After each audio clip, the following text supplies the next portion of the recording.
Black Panther, the most anticipated movie of the year. I'll start out by saying I don't believe anything I'm going to say is a spoiler. But if you haven't watched the movie and you plan to, then you may not want to watch this entire video.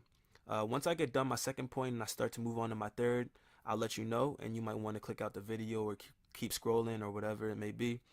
Like I said, the topics I'll bring up I don't think will give away anything that will prevent you from wanting to see the movie. But if you don't want to hear anything about anything, then I'll tell you when and you can keep scrolling. Alright, so first I'll start out by saying that the movie was solid. As far as superhero storylines go, it was as expected. If you watch the movie at surface level or on its face, it was just a normal Marvel movie and you might wonder what all the hype was about. So for the sake of time, I'll address only three aspects of the movie that I took away and that I think may have gone over some people's heads. If you think I'm thinking way too into depth, then comment that. Or if you think that you took away something that I didn't mention, or you had some stuff to say that you also thought was important about the movie, I want to know that too. So, comment below and give me some feedback. Alright, so let's get into it. We all know why the movie was hyped. It's a majority black cast with a black protagonist and a black antagonist, and a superhero movie at that.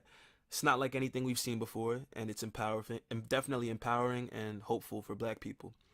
But there are 3 points that I think dive a little deeper that I'll address that I thought were very interesting and thought-provoking. So ultimately, there were two views. There was a protagonist who was Black Panther, who wanted to use the Wakandan intelligence and supplies and weapons strategically to create change and help the world. While the antagonist, Killmonger, who was played by Michael B. Jordan, he had an extremist view to use their knowledge and power to begin a revolution and kill whoever was in their way, as was originally done to black people, or Africans.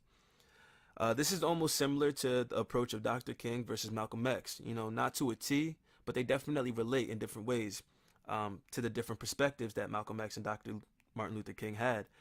Malcolm X believed change wouldn't come until the black people enforced it or took it in an aggressive and violent manner, while MLK believed that the solution could come in a more strategic and peaceful manner.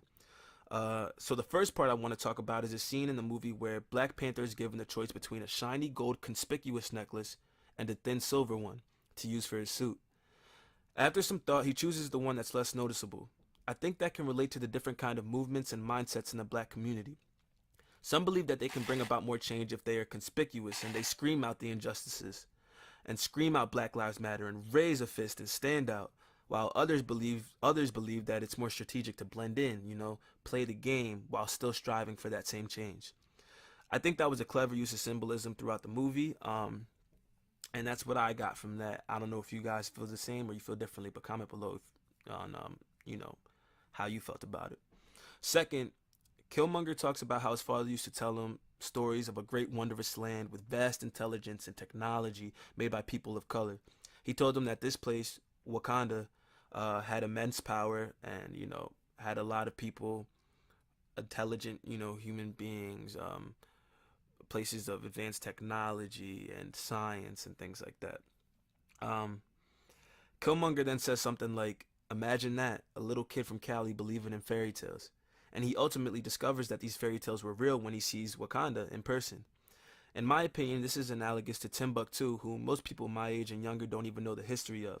And for those that do, it's just a quote-unquote fairy tale, perpetuated by black people from generation to generation. But I'll quickly just give you some of the facts of Timbuktu.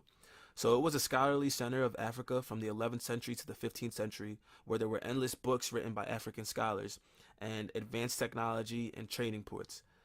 Ultimately, it was seized by French invasion and taken over. And after generations and centuries of oppression and persecution, the stories of Timbuktu have become lost, and now it's, only a fairy tale. It's almost impossible for people to imagine a society of black people that was advanced, well, more advanced than any other part of the world at that time. Because when we think of Africans now, we think of third world countries, so I thought that was interesting, and that's what I got from that. And thirdly, you can leave now if you don't want any kind of spoiler, if you think it's going to prevent you from seeing the movie. But as Killmonger seems to be approaching death, Black Panther tells him, this isn't the only way.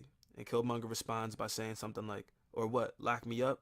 Nah, bury me in the ocean where my ancestors died, on slave ships. And then he continues to say what I thought, or I found to be the most powerful line in the movie.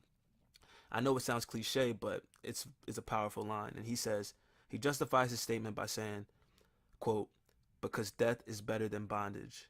End quote. If you didn't know, on slave ships, black people jumped overboard, killing themselves with the mindset that a lifetime of persecution is worse than death. And death doesn't just have to be physical; it can be mental and emotional. And many of the black people did not want to see themselves in a situation where they might lose faith or conviction, so they chose death.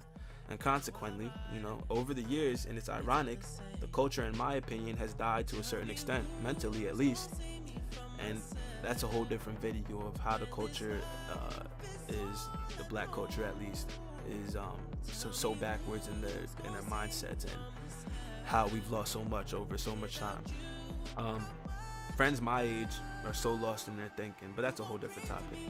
But tell me what you think about those 3 points. You think they were foolish? You think they were interesting? You think they were dumb? You think I don't know what I'm talking about?